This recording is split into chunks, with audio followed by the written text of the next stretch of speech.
ब्रह्ममुरारिसुरार्चितलिङ्गं निर्मलभासितशोभितलिङ्गम् जन्मजदुःखविनाशकलिङ्गं तत्प्रणमामि सदा शिवलिङ्गम् देवमुनिप्रवरार्चितलिङ्गं कामदहन करुणाकरलिङ्गम्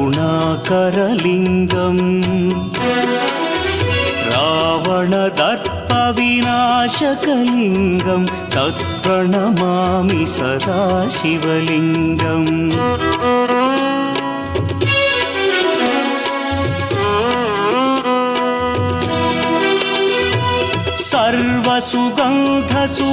सर्वसुगन्धसुलेपितलिङ्गं बुद्धिविवर्धनकारणलिङ्गं सिद्धसुरासुर